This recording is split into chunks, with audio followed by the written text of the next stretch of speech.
This challenge was so difficult. I had to cook so hard that I almost turned into Gordon Ramsay. Fuck off you fat useless sack of fucking Yankee danky doodle shite.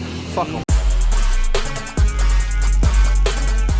Guys, I'm not over exaggerating. The tap challenge medal is by far the hardest and most challenging but fun challenge medal in the entire game. So not only do you have to go into Vulcan hard mode, but you have to connect 1500 hits with Jinwoo. There's no way to tell how many hits you're doing, and you have to kill Vulcan. So the only way to figure out if you got the 1500 hits, it's by beating Vulcan and seeing if it pops up, and if it doesn't pop up, yeah, you have to waste another ticket. Now for this video, I actually had to waste 1000 blue gems to buy another workshop ticket. So I did 3 whole runs in total for the Vulcan. Make sure to like this video and subscribe, as it looks like spamming Plum basic tag for 5 minutes straight and then killing Vulcan within the last 10 seconds doesn't make the cut. So we had to go to the lab. Problem is, how do we get 1500 hits? That's what I ask myself. The first question is actually, what weapons are we gonna bring to the fight? So since Plum didn't make the cut and Plum is one of the fastest weapons, I went through every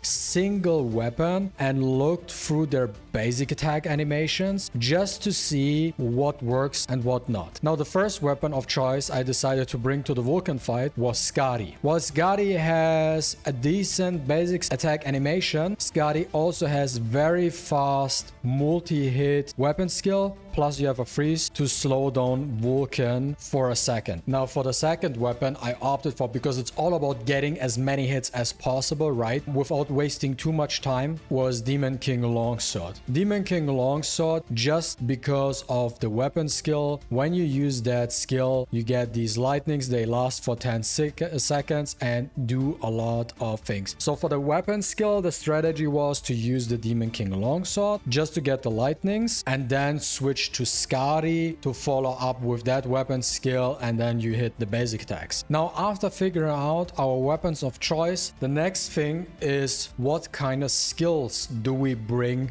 to the fight? Now by looking at the skills, the first thing I brought to the fight is the Cold Ice Dagger Rush, because that's just a skill which has the break capabilities and also lasts for 10 seconds, and it just has consistent hits overall. So I activate the skill and I don't have to think about it, and just does consistent hits while I'm doing other stuff. The big question was also then, what second skill do I want to bring, which has maybe some multi-hits or something, which benefits by not killing Vulcan immediately? And the second skill is Black Hole. So my basic choice for skills and weapons was bringing stuff I can activate, and then the effects just kick in and do all the hits for me, while I can just focus on rotating either skills or basic attacks. So I have all the things which do the job for me, so I can do something else just to stack up these hits. Now for the blessings I decided to pick for this fight, I went with Reawakening, obviously for the cooldown reduction, speed so I can get faster to Vulcan and recover my dashes. Demon Slayer, absolute no-brainer,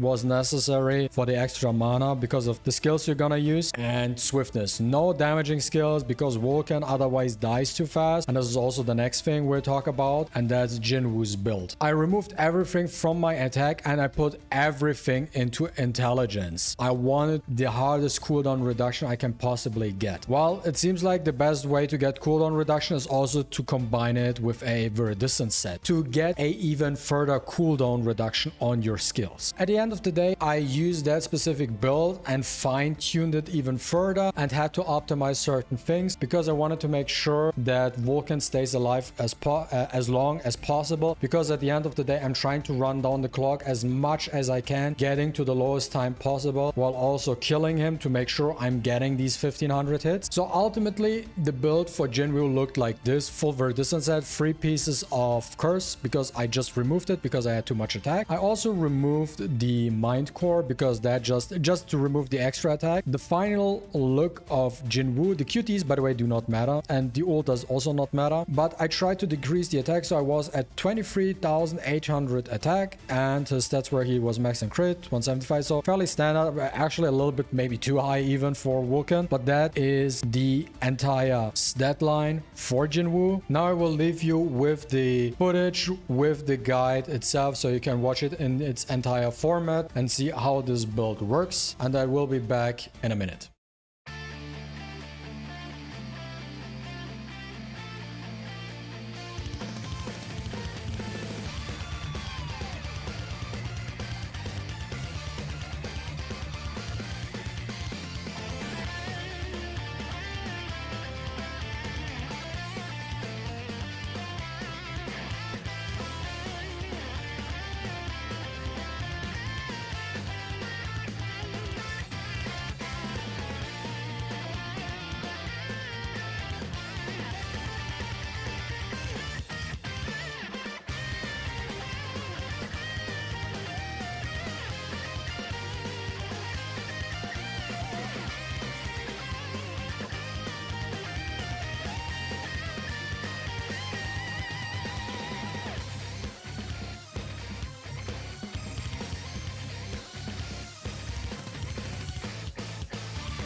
I hope you enjoyed watching this video. I hope this video saved you a lot of wobble tickets and nerfs and sanity.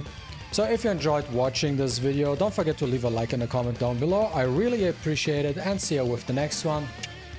Deuces.